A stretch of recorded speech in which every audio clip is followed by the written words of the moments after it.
Welcome back to another episode of the Trigger Warning Podcast. I'm your host, Kim Osorio. I'm here with my co-host. TT, what's up, guys?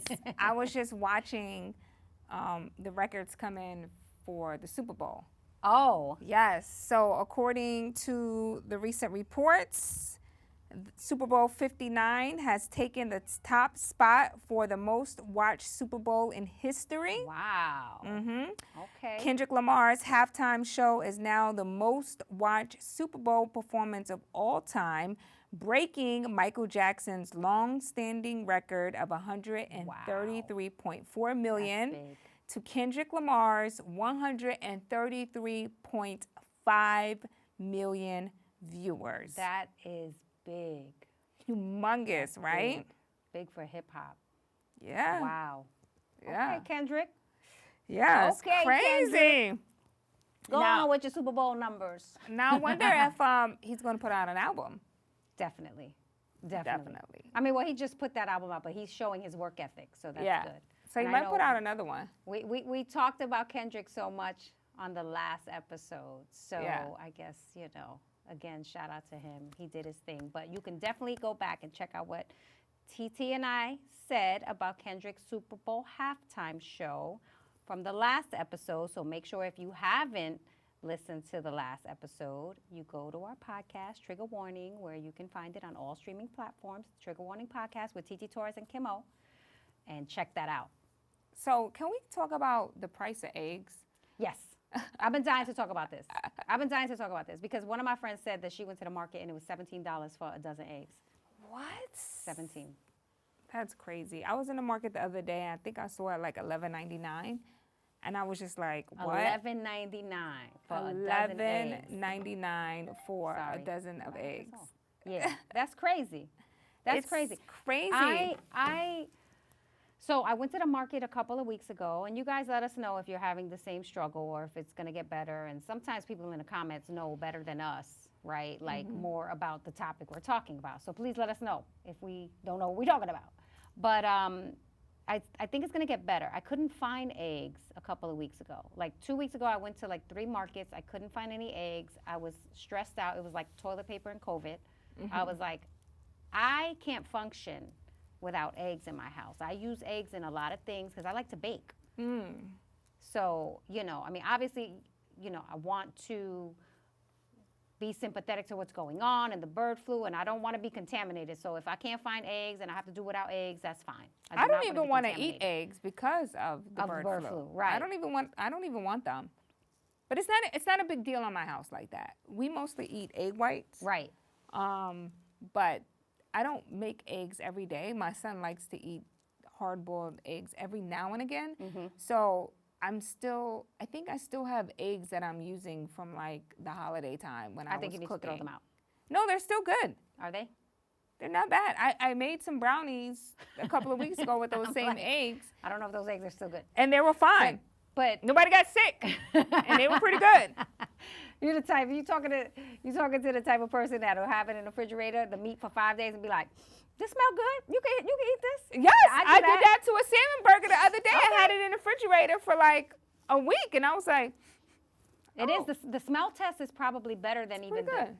It's really, because you know what I think about all the time? Eggs, meat, whatever. And they have the date on the packaging. I'm like, who wrote that date? Yeah. Like Where did that date come from? and how is this date the same date as this chicken and what?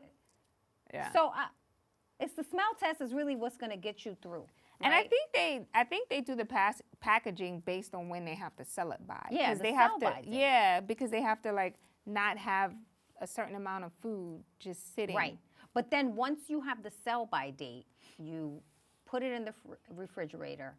How long can you keep it in there, right? Because they say fish is like 2 days, meat, Well, I poultry is freeze like a 5 lot days. I definitely keep my meats in the freezer longer than 5 days. I don't. No, my in the house, freezer, yeah. My but house doesn't eat chicken or red meat, so Right. I just eat a lot of like fish, salmon, Okay. Pastas, stuff like that, pescatarian food Right. basically.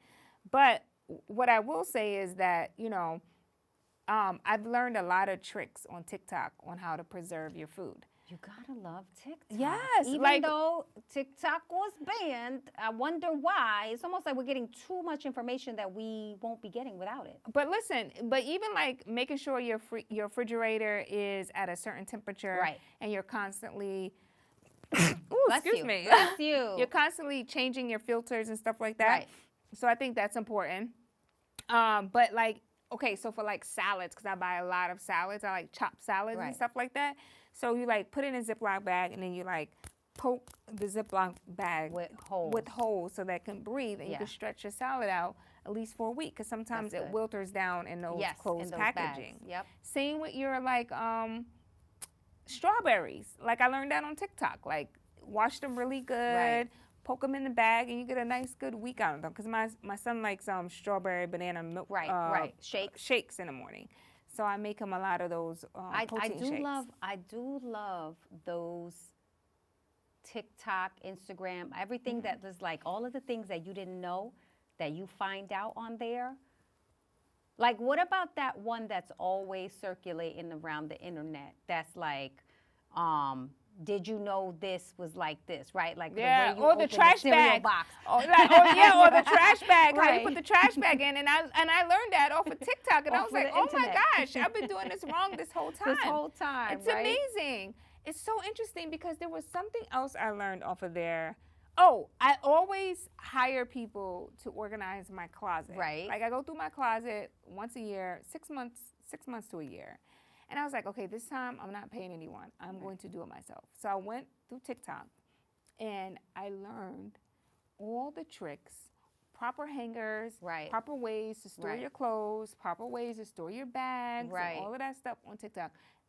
It took me a week, like a week. It took me so long to do this closet, but it looks so great. I think I want to do that, because I've been cleaning my closet out for 2 years. Oh, wow. 2 years. Like I go in, because I'm not the type of person that will just throw stuff away. I'm a hoarder. It's horrible. Especially like my son's sneakers. So this morning, when I woke up, I did my usual morning routine, had my coffee, and then I was like, I'm going to clean the dirty sneakers. So my son has like a lot of sneakers. He has a size 13 foot. Oh my gosh. My 15-year-old son. How tall is he? He's 6 feet now. When he was growing, you know how they have those growth spurts, right? His foot was at a size 12 for like, a couple of years, maybe 2 years. So I'm like, okay, you're going to be a size 12, right? So we bought a lot of Jordans, and, he was really heavy into the sneaker drops and all of that, and I bought them. And I spent my money, right?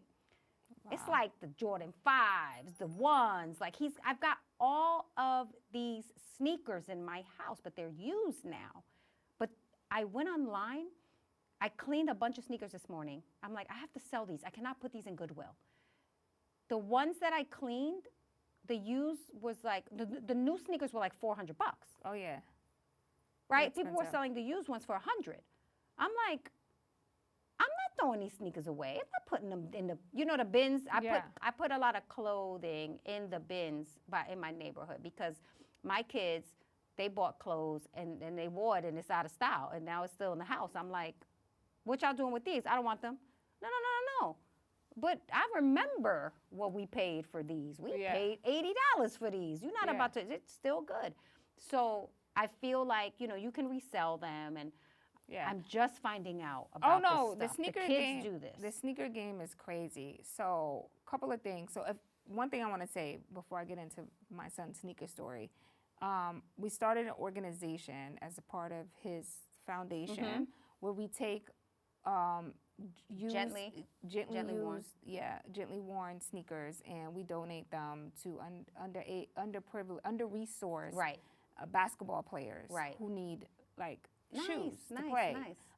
Specifically basketball shoes. That's his thing. So if you have some sneakers that are not worn, I might have some basketball sneakers. Those are different. I don't have as many. I'm talking about the But we also donate a lot to the migrants. So if you have I might any have that you want to donate, just hold them. I will. But it's interesting because my son, his foot grew too. Yeah. So he had 2 boxes of sneakers in my trunk. Right. And they were sitting there forever. So apparently he went to the mall and he tried to sell them on consignment or whatever. They didn't want them. I'm talking about like the Grinch, the cherry reds, all of those stuff, right? So I'm like, okay. So he was like, they were sitting in my trunk, and I'm like, all right, so they've been sitting here. I'm just gonna like donate them. Like, so I just took 2 boxes and I donated them. And oh He lost his mind. He lost his mind. Yeah. He was like, Mom, do you understand? You just gave away a pair of sneakers that I could have sold on StockX for $600. $600. So you didn't know what you were looking at? No, Shame on you, because my sneaker game is up. Like No, I know, I'm not a sneaker. at least I'm not really a sneakerhead. I'm not good. Like the real sneakerheads would be like, stop, Kim. But I'm a mom sneakerhead. Yeah. So I know based on like, because it was him and my younger daughter. They were asking for certain sneakers, and I used to be like, these sneakers is $400 online. Like, what are we doing? And they were collecting them. So like with their sneakers, I know, oh, these are the 4s. Like these are gonna go, for this amount of money. These ones are like I know the Jordan thing because of how they were buying certain sneakers and color combinations that I'm not just putting those in the and they grow so fast. Like at his age, they grow so fast, and it's like he had sneakers in there that he never wore because I didn't think Corey was gonna go to 13. I thought he was good at 12. And then I don't know if his little toe started hurting him or whatever it was, and he was like, those don't fit. I'm like, what you mean those don't fit? Yeah, so Matthew... Them was $400. What you mean they don't fit? So my son is at an 11. At 11 now, so... Did he max out? No, he's only 14. Okay, he so just he turned might 14. So that's when... See, if I would have known, I wouldn't have spent so much money on certain sneakers. I would have been like, nah, your foot is still growing. I feel like he went from a 9.5 to 11 in one summer. Yeah. He just jumped like crazy one summer. These conversations we're having on the podcast are proving my daughters right, which they say all I do is talk about my son, because I never talk about them on here, right? That's what but your that's only daughter because said. You have a son too, so it's different. So it's like common thing, but like I got to stop talking about him on here because they're like, all you do is talk about Corey. But boys are like so cool. I know. I'm not to say girls are not, but boys are Being a boy mom is different. It's so much fun. It is. And we like the same things, which makes it even Being more a boy mom is fun. Like we're both into sports. I just think, and look, this is controversial. I just think the boys treat you better than the girls. The girls are mean. I know a lot of moms. My head, yes. A lot of moms tell me that though. A lot of moms say the girls are mean. Are a little mean and insensitive to my feelings, and they'll complain and say things like, "You got to ask him to do things. He don't take out the garbage. He don't do that." But if yes, I do have to ask him. But if I ask him, he'll do it, right? With them, it's just different. Let's move on because they're going to kill me. It's just so bad. The other thing I wanted to bring up, right, and hopefully the price of eggs go down because we were talking about that. But the other thing I want to bring up. And boys eat a lot, a whole lot. Oh, with the eggs, though. They never stop eating. So this weekend, you know what I did? What? You'll appreciate this. I started this last year or a couple years ago, but I started baking my own bread. Oh. So I love it. I'm a little obsessed. I'm a little upset. I will find the time to do whatever I want to do. It's pretty bad right now. I think I need to get back to work. But I made French baguette bread. And did you bring some samples? Not yet. I will not bring you samples until I perfect it. But it was good. It's just that the dough, right, you can, put your combination of dough together. I didn't really understand the yeast thing, but I just made my own sourdough starter because that's my next thing. I want to make sourdough bread because I love sourdough bread. But you have to make the starter, right? And that takes 7 days to ferment. So I did that. And then I did pizza dough. So much so that when I went to one of our favorite pizza spots with my girls, they were looking at me, rolling their eyes. But when they took the order, I was like, "Can I ask you a question?" I was like, what type of flour do you use for this dough?" And my daughters were looking at me like it was definitely some mom stuff that was embarrassing. But they told me 00 flour, and I said, and that's what I will get next week when I make my pizza dough. I'm not a baker at all. I love to cook, but baking is you gotta have patience. I love baking. I've always loved baking. I've always done my own cakes, my own like carrot cake, everything from scratch, right? Carrot cake you make from scratch? That is so my good. Favorite. So good. I've always been a baker. But the bread is different because it's everything. It's the ingredients, then it's also how you let the dough rise, how you knead the dough. Like that is the hard part. Are you going to start selling this stuff? I mean, you could sell like little heart-shaped breads for Valentine's Day. I don't know. I won't be ready by then. I won't be ready by then. Oh God, you're talking about Valentine's Day, and I'm like, and my stomach's growling. Somebody take me to dinner. Do you have any potentials? Oh my God, Titi, we're not doing that today. No, we're not potentials. doing that today. The last time you roped me into a conversation that I wasn't ready for. I'm not ready for these conversations. I'm excited for Valentine's. Are you? I am.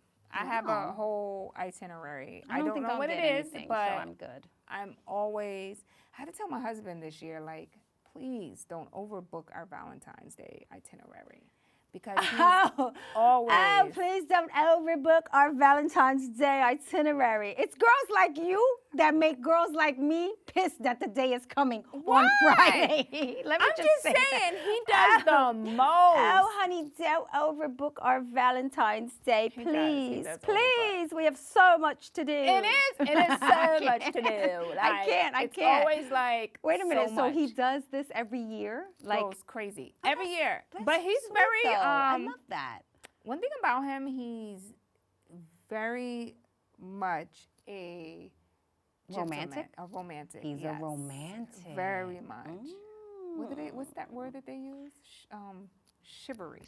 Chivalrous. Yeah. Chivalrous. Yes. He's very chivalrous. We're learning things on the Trigger Warning podcast. He's a romantic. Very detailed. Nice. Very detailed. Like, our first wedding he planned. I just showed up. Like, very detailed into it. See, I like that. I've experienced it a couple of times, but at this age, I should say, and what I'm looking for is less of, I want romance, but a romance that speaks to who I am, right? So don't romance me based on what you want to do.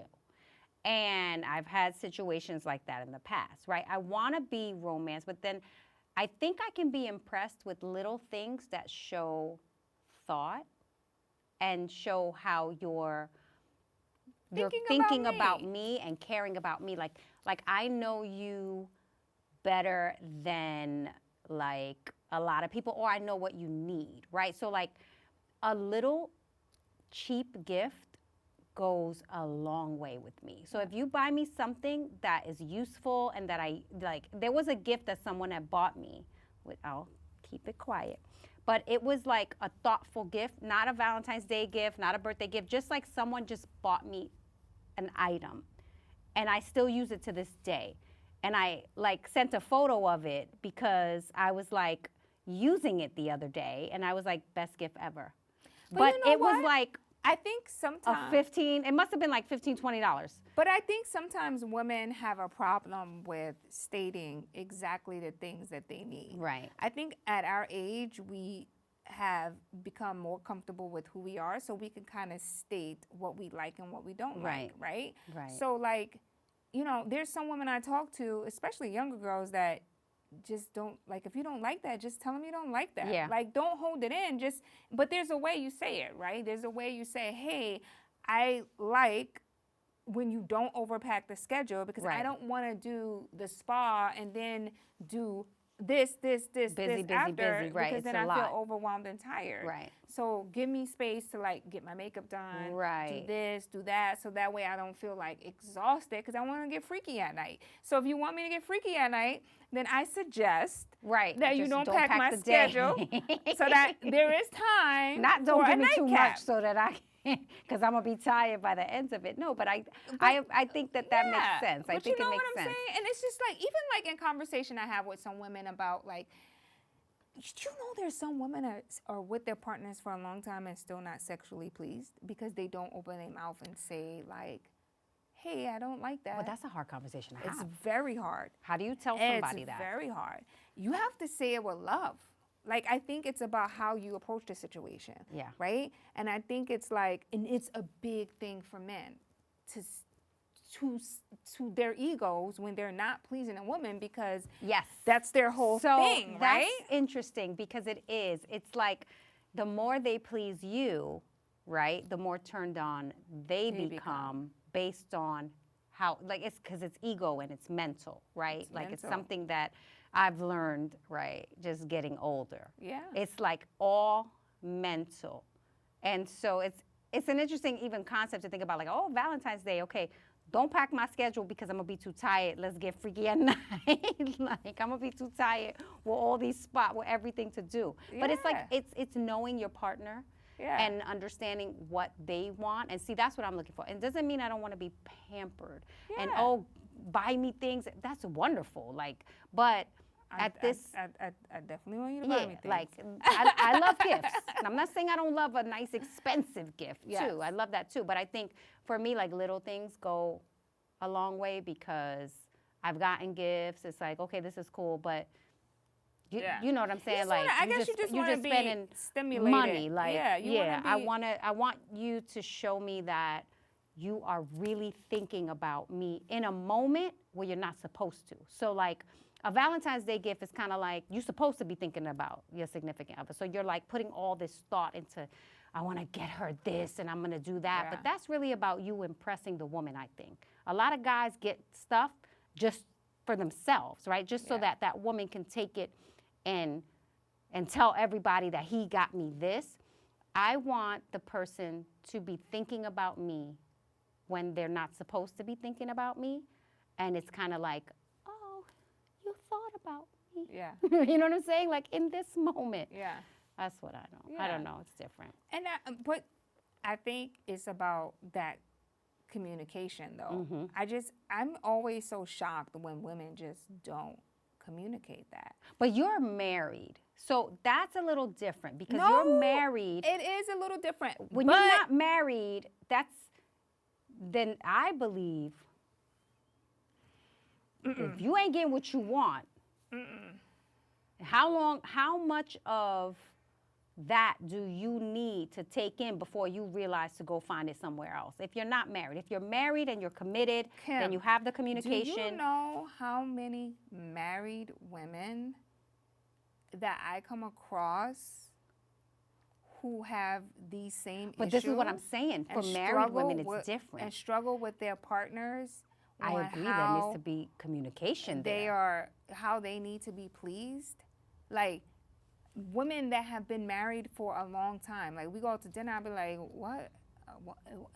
Excuse me? Because they're just embarrassed. Or they're married because they want to be married. No, it's not even that. Like, Sometimes love. it is. Sometimes it is, Sometimes but it is. I know women who love their husbands, love being married to their husbands, but would rather go unsatisfied sexually than to hurt their husband's feelings.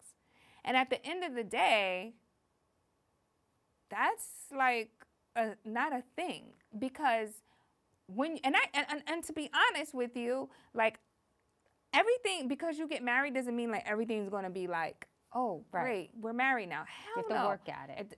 It's still a working process. It's still like, and then your body changes over time, right? So then something that you may have liked before, it is no longer a trigger for your body, especially as you change as a woman, as you get older, and things you used to like, you don't like no more, and like, you grow with somebody. Things start happening in your body. You're like, what the hell? You know what I mean? Where's this chin hair coming from all of a sudden? You know, like, so different things happen. So you constantly got to have that conversation with your partner, about what pleases you and what doesn't please you. Right. And I think it's something that when you're married, when you have time invested in years and you love that person, of course, you should communicate what you want, what your needs are. I think that's pretty much we agree on that. When you're not married, I think that's and even you're not more. getting pleased. When you're not married and you're not getting pleased, You just walk away? What are you sitting in that situation for? But I think that's Why are even, you sitting there? But I think What that's, is he giving you that does nah? I think that's even more the reason why you should open your mouth and say something. Nah, if I'm not opening my mouth, I'm just gonna move on. No, because I'm not doing this. I'm not. Wait. I'm too How old is to he be ever? investing no new time in How somebody is that he cannot supposed please to know? me. But how I is he cannot do supposed it. to know? How is he supposed He to know? gonna know when I stop. When you stop calling him? When I disappear, he gonna know. That's so funny. So you wouldn't like work it out, like, hey, No, like I'm too old for I'm that. just saying I'm if too he's old for just, that. I gotta I'm really not saying like that him. he's trash, right? I'm not saying that he's super trash, right? Okay. So let's just say he's not trash. Okay. He's working with something. Right. But he's not pleasing me. He just doesn't know how to trigger you. Triggering. He just doesn't know how to get Can we you say going. orgasm on here? Can we talk about orgasms? Okay, so listen. Let's just say you're with someone and you're not getting an orgasm every single time, right? And me, and I'm single. Good night. I'm done. Did you get orgasms you have to have an orgasm every single time? Now, yes. Yes. Yes. So then you Now, have to tell him, like, 2025, yes. Yeah. Yes, you're going to figure it out by the time we're done with this situation. You're not getting off. Yeah. Oh my God, is this bad to talk of? No, it's Valentine's. We're talking about sex and we're talking about Valentine's Day. Valentine's It's a good topic. No, you're not getting off and I'm not getting off. That's not what I'm doing in 2025. Now, maybe when you're young and you're, learning about sex and learning relationships and you're going to be invested. At my age, no. No, you're not. Maybe if we both don't get off, maybe then it's just like this wasn't working, this didn't work out, or whatever. Or you just gotta be like, all right, you got situation, off. Now it's my turn. What we doing? Right. What we doing? Yeah, we don't leave until I get off. Yeah, that's pretty much how it's been for me. No, and I don't see nothing wrong with that. But do you communicate that? I don't need to. Oh, okay. That's going to be what it's going to be. You're not leaving. If you leave here and you're good and I'm not good, let me ask you this. We're not doing that. We're not doing that. I'm too old. old. I don't know. Maybe I'm too you're old. still on a dating scene. Is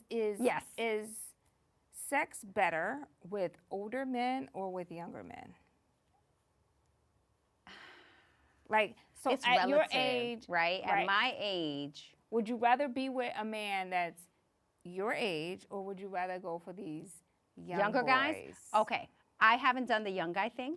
I have a friend who keeps saying, "You need to do this. You need to do that." I'm like, "Girl, stop! I can't do it. I can't get with it. Like, because I'm not attracted to people. With that kid, I think just turned like I feel like 25 wrong. or 26 years old. I feel wrong. I'm always talking about older men dating younger women and how I don't like the age gap thing. Like, I always have that conversation. I've never had an attraction to someone like younger than me, significantly younger than me. Like, I'm talking about if there's like a 5-year age difference between us, like younger, older, or even 10 years, right? Like now at my age, even if someone is like 10 years younger than me, you're kind of like the same age at this point. You're in that same age bracket. Yeah. So I'm not talking about that type of younger guy, right? I've dated younger guys like that. But young, like I'm my age and you're like 35?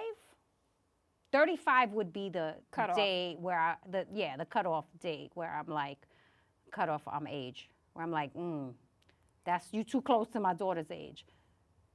I'm not.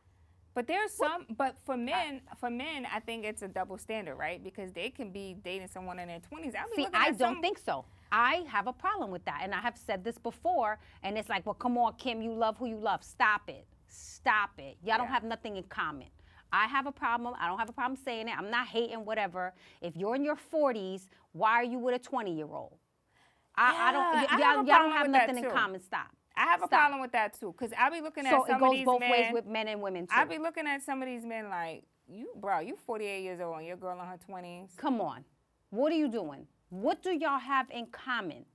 Yeah, Now, I'm looking at you crazy. it doesn't mean that I don't think that a person can fall in love with depends on the circumstances, right? But in most of these circumstances we're talking about. So let's take away that stuff. Well, what if so you fall in love with somebody, y'all are on an island and let's take that away.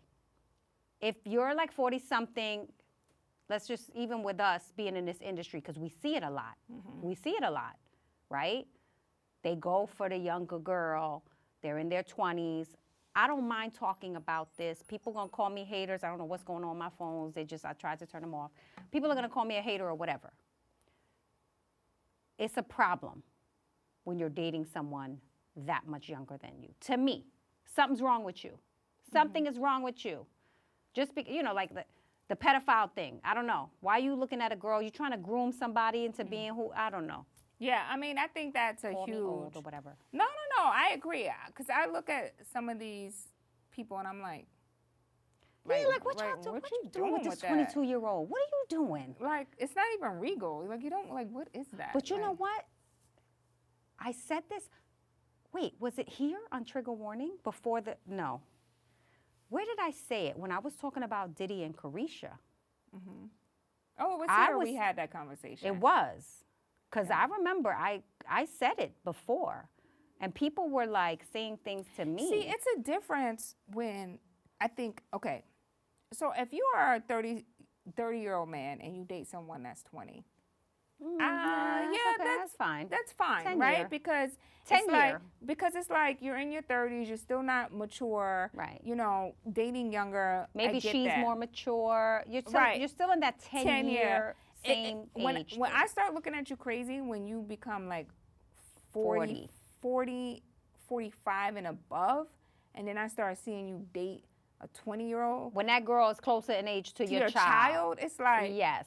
That's a little creepy for me. It's creepy for me too. Now, if you were like still in your 30s and she's like, yeah, then, but when you're like an old man and like your hairline is receding and like, it happens mostly with men and younger women, but I want to be equal and say I also have the problem with an older woman and a younger man. So that's why when you ask about it, it's kind of like, for me, I've never, talked to like someone 15 years younger than me, 20 years younger than me, and been like, ooh, I can see somebody and say, oh, they're handsome, but like not for me. Like, you got to be on my level, on a mature. I guess that what I'm saying is sex level. Better older, or is it better when you're younger?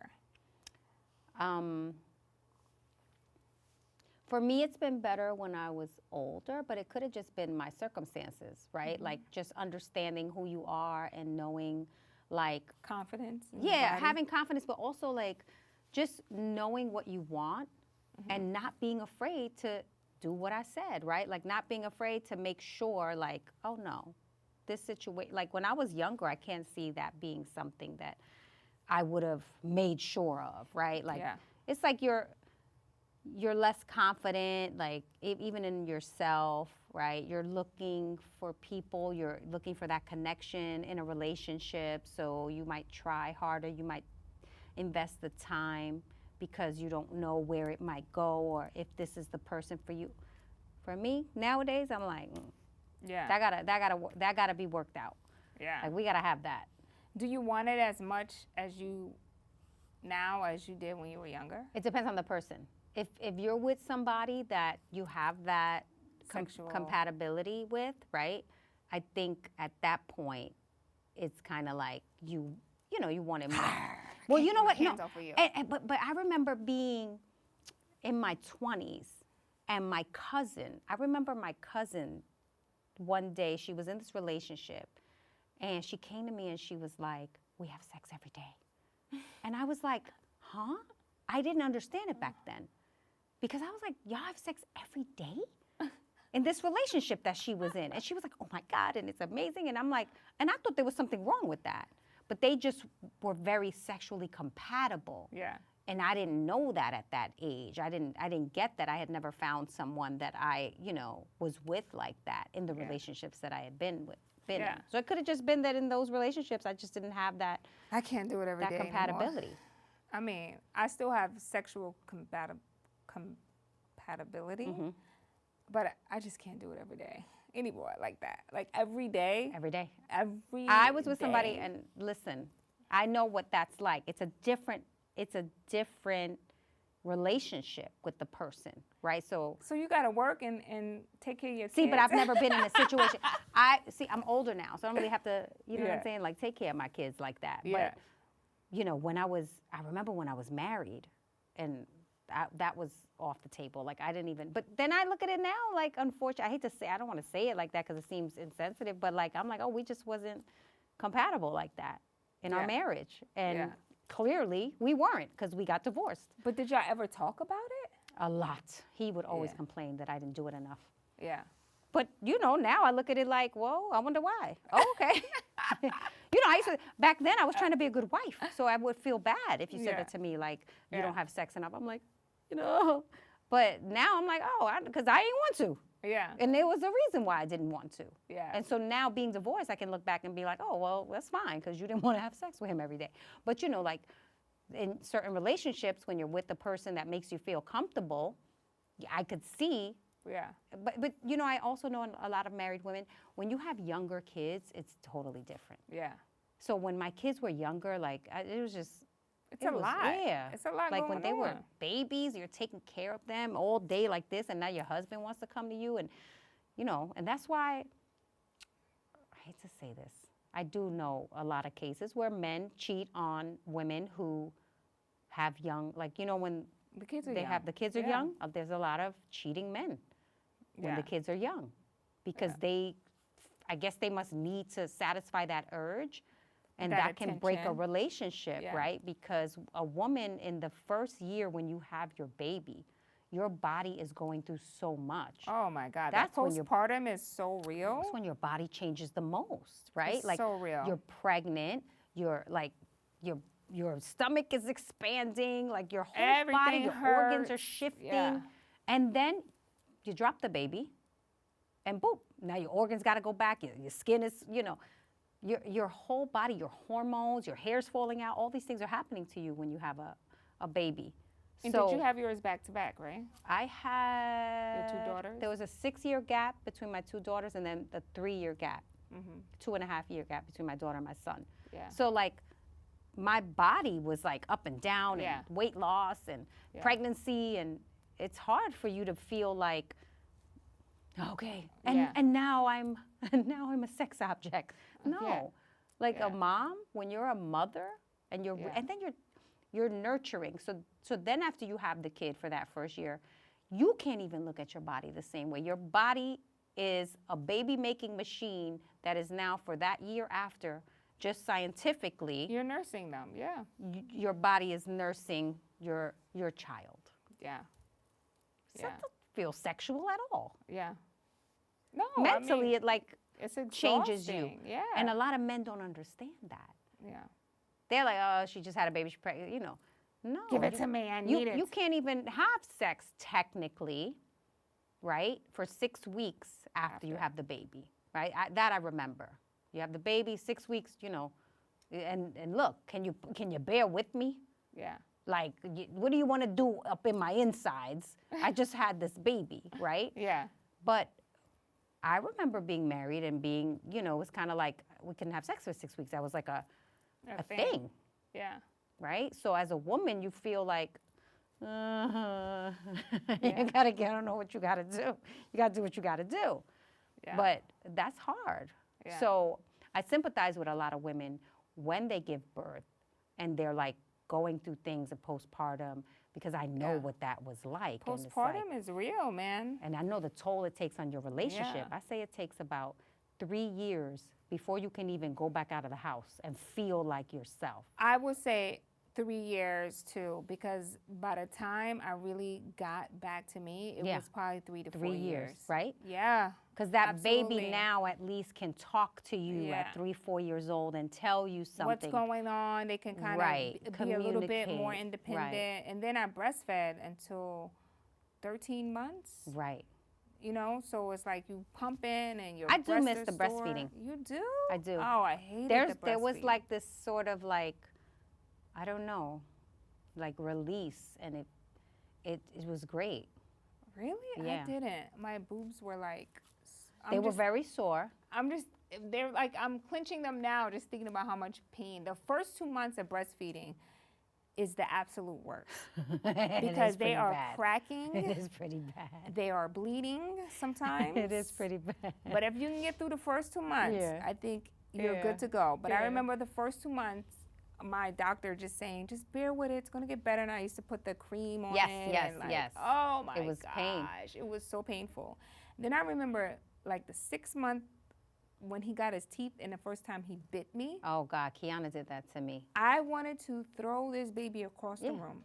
I jumped and I screamed and I had to catch myself. I startled him so much that he didn't take the boob. For a while. No more. I had to pump.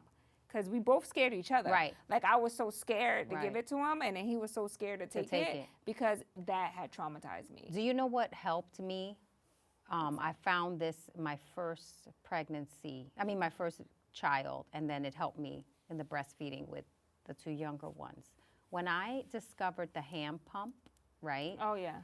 My first baby, I went out, there was like the $300 breast pump, you hook it up. Yeah, I had that one. That shit was so overwhelming. Oops. Yeah. That stuff was so overwhelming, right? And there's so many pieces, and you're like, managing all of this. And then someone gave me a hand pump, right? And it's like literally like I lifted my boob, I put the hand pump there, and you're going at your own rate, right? And I filled the bottle so fast. Wow. And I was like, this is, like the electric pump is slow. It's like. I remember. Did you have the backpack one? I had the backpack. Yeah, like the big. My first daughter, I had this big, ridiculous pump that I had to carry. This pump. I forgot what brand this is. Plane. We should get sponsorship. We should get sponsorship from this brand. Whatever pump this is. I know what you're talking about. That pump was one little screw, the little nipple on it. And it was like here, and then all you do was, and so I would take it. It fit in my bag, like whatever bag I had. And when I found that pump, it was like life-changing for me at the moment. And these are the reasons why I guess you get these brand sponsorships and stuff. So like when we have these experiences, you can talk about this, because you wouldn't know that unless there was another mom that came and told you, said, look, girl, go get that little baby hand pump. Yeah. Because it was, you can release it from yourself. You can have it right there. Like the baby's crying, it took like literally 10 minutes. And your boobs never come back after breastfeeding. I'm sorry. They never come back. My boobs are still sagging, and I want to get them done. Like I want to get. About this before. Like I want to get them done. Yeah. My husband is all like, "Oh, you don't need it." I'm like, "I don't care what you think. Like it's for me at this point."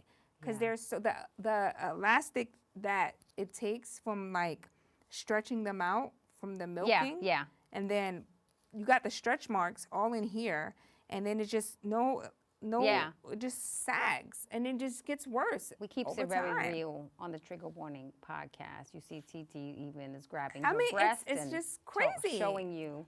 She's demonstrating. And you could wear the wire bras, but it's just like, it's not it. Like they have new things. A matter of fact, I forgot who told me. Yeah, because I'm talking about stuff from 20-something years ago. Like I can imagine what they got now. One of my girlfriends told me that they have the new metal plates now that they put in your breast, and it just holds the boob, like just like. I don't know if I would be okay with a metal plate in my breast. Yeah, some kind of thing that she told me, a mesh or something that they put now. It's like this new thing, and you can like lift it. I'm nervous about putting any foreign objects in my body. Yeah. I'm very nervous. Now, I about might be that. nervous about it. Yeah. But I don't know if I just want a lift because I hear the boobs drop after a lift over time. Like I want it to just. You gotta move your nipple too. Yeah, I know. I don't mind that. Oof. I just want it to just lift. I want to reduce and I want to lift. I swear, this is the first time that I have had this many calls, or I turned my phone off. Like I don't know. It's my mom though. It's my mom. I guess she's in the emergency breakthrough, right? So like when I tape, I should just shut everything off. It's been ringing. It's so unprofessional. And you have 2 phones. It's so unprofessional. So it goes from one phone to another.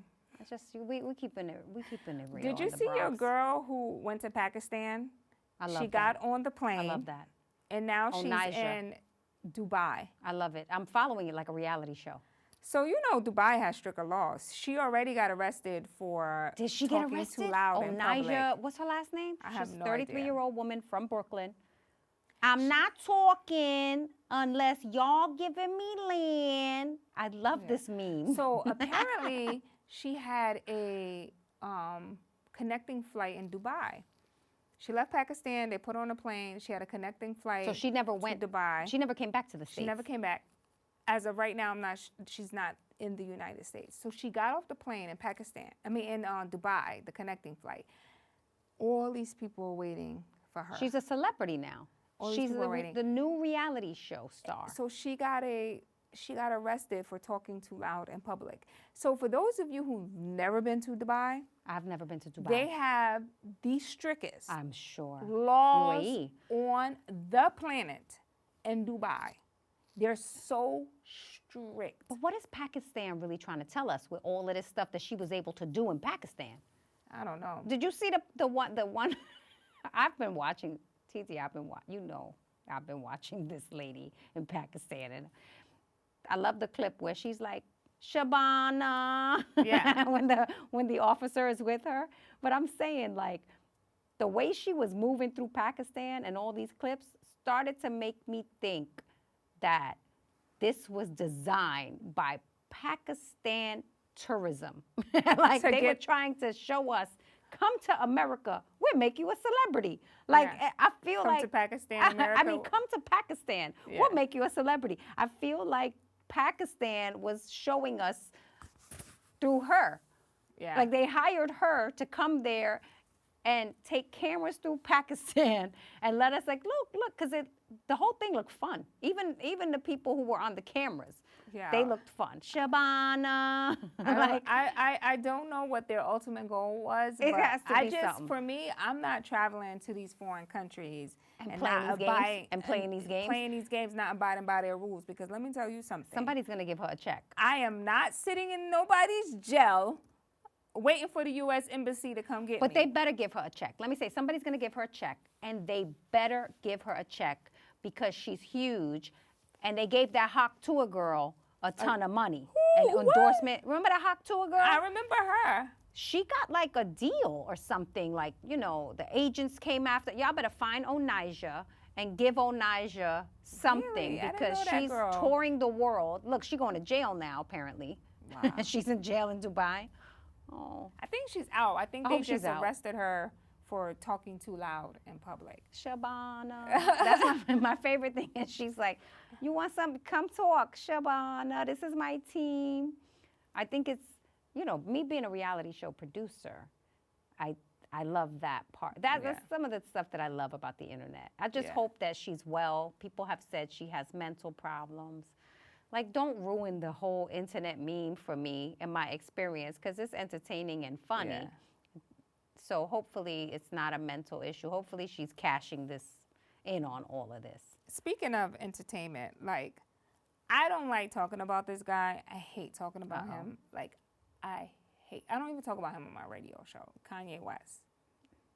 Oh. So apparently his Twitter account got deactivated. He's doing too much right now. He's DTM. And Shopify blocked him from selling items. He's doing too much. Kanye, on stop. the website. Yay, stop. He's doing too much. Please stop. I love Kanye. I know his heart. I know he's a good person. And so when a lot of this stuff happens, I try not to pay attention to it because I'm like, what? Why is he doing this? Most of the time, it's because he has an album coming out, or he's trying to promote, or maybe Kendrick's getting too much shine. He wants the attention. Well, I think that's ultimately what it is. I think, because I don't believe. I would just want him to stop going too far. I don't believe Ye even believes the things that he tweets. I don't think so either. I think that he just does that. Publicity stunt. For publicity. I feel like he's super jealous of Kendrick. I watched that interview he did, that podcast interview he did, and how he talked about Kendrick. And I agree. I think Charlamagne said this in one of his podcasts or his radio show. Kendrick has the moment. And I'm not going to say he's jealous of Kendrick. I'm not going to say he's jealous of him. But when I listen to I think they all are super competitive at that level, and when the attention goes on someone else, they all kind of are like. But that's jealousy. That's jealousy. But it's not of, I don't know. I feel like it's more of this this need.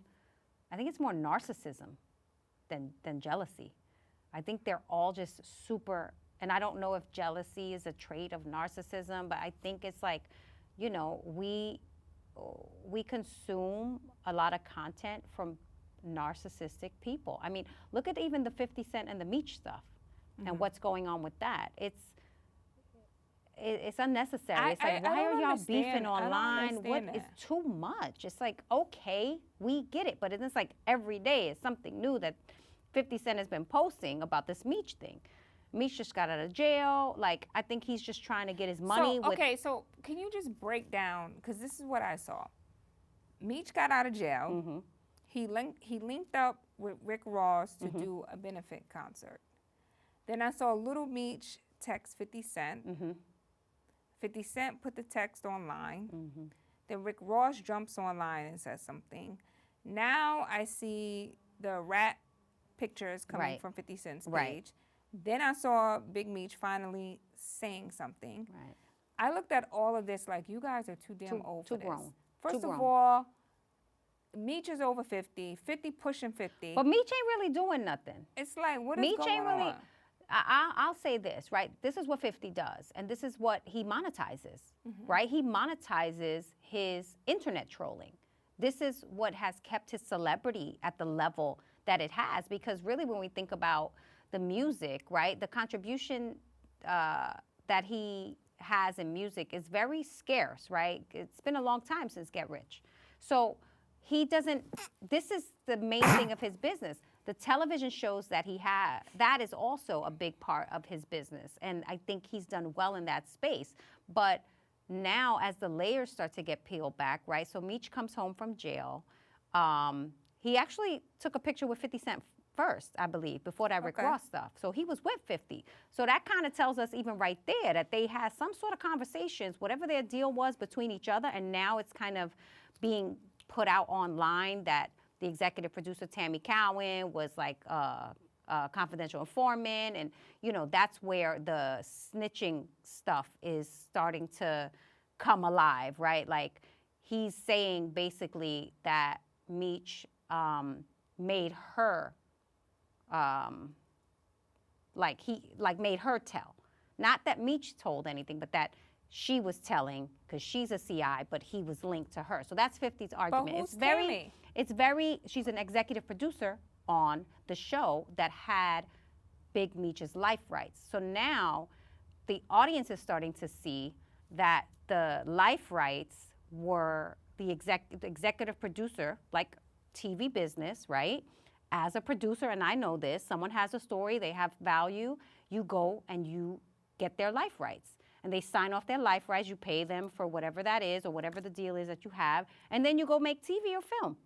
And that's what she did. Like, as an executive producer, she got his life rights. She must have cut the deal in some way. I don't know the specifics of their deal. Who is she to Meech, though? Is that his baby mom? She was, I don't know who she was. I don't want to say they were involved because that's what people are saying online, and they weren't. They had some sort of So she got the life rights and then relationship. Sold it, and then went to 50 Cent to produce. I don't know if she went to 50 Cent. I know that she's an executive producer on the show. She had the life rights. For BMF, the 50 Cent produced show. The 50 Cent produced show. He had his son, right? He gave his son the role of Meech. So we don't really know what the deal was when Meech was in jail for the show. But it's regular TV business, right? It gets done. But now Meech comes out, him and 50 do a photo together. We don't see anything or hear anything. We don't hear about any of this stuff, this like snitching stuff. Then he takes a picture with Rick Ross. So Meech goes and does a picture with Rick Ross. They do a video. Ross talks about doing a concert for Meech, a welcome home Big Meech concert that all these artists are going to be out. So there had to be some sort of deal that they did to put money in Meech's pocket. That's what I'm figuring. But because we know the relationship between 50 Cent and Rick Ross and their rivals, and honestly, like, a lot of this is looking very cartoon character to me. Like, what they're doing online is very cartoon. Like, it feels like a spoof almost, like this back and forth. And it's funny, you know, like are people, let me ask you this. It's, you know, people are laugh. People caring? I think people are over it. Yeah, because I feel like it's not getting, like, I feel like people are like. It's showing, it's showing, this is what I take from it as a journalist, right? It's showing that whatever deal that he had to put that show on Stars, maybe BMF weren't happy with it. Like, it feels like if they were good, they wouldn't be, they wouldn't be in pictures with Ross. Because everyone's like, oh, well, it's a loyalty thing, right? Like, 50 doesn't mess with Rick Ross, so why would you go take the picture? But why not? It's business is business. He's just doing business, right? He's going and doing a show with him, so he must have, the business on that side had to be lucrative enough for him to want to do the photo and promote the concert, because I look at it like he could have did the same thing with 50. Yeah. Like, he could have did a welcome home Big Meech concert with 50. So I don't know. But like you said, I do think it's too much. It's like, what is all of this? Like, y'all sound like y'all got some issues in business that y'all need to work out. Yeah, it's giving. Let people get their money. Y'all are too old for this. It's giving very 1990s. It's giving very no one cares. You don't think the younger audience cares? Yeah, no, I don't think so either. It's giving we just want a BMF movie and we don't care about none of this who stuff. Who produces it or we who's just a care rat about we just care about the BMF series. It's giving grow up. Yeah. It's giving very much well, it's hard old because heads at the yeah, it definitely feels like bingo if you produce the show, how credible is the content that you're producing if the person that you base the show on is not really riding with you? But anyway, I know we got to wrap, so I will say, that we're staying tuned to see what happens with that, but it's a little bit too much. Yeah. Anyway. Well, thank you guys so much for checking out our latest episode of Trigger Warning. You can keep up with us on all socials at TT Torres. That's 3 T's ORREZ. At Kim Osorio Media on YouTube, at Kim Osorio 1 on Instagram, Twitter, and all the other stuff. So make sure you follow us, you like, subscribe, comment. It's a Trigger Warning podcast. I'm Kim Osorio. I'm TT, and we're out. Bye, guys. I know we did a lot today about our own personal motherhood stuff. Hope you guys enjoyed it. It's a Valentine's Day. I know. Yeah, it was crazy, though, because when we talked about it, I'm like, are we getting too personal? Do you guys like this stuff? Let us know if you like it. Let us know if you want to hear about our personal lives. If you're like, no, just talk about the topics, Kim. We don't care about your breastfeeding days. But I feel like y'all do. I feel like y'all do. And I feel like that's what, as women, we need to do. Because we're a part of this as well. So these are the struggles that we go through as grown women in the game. Yep. And I feel, and on that note, we're Kim Osorio, TT, Trigger Warning Podcast. I always forget what's streaming. Find us on all streaming platforms. I always forget how to say Wherever you download your podcast. You see how nice she said that? I can't ever remember that. Wherever you download your podcast. Wherever you download your podcast. Bye, guys. Get it together, Kim.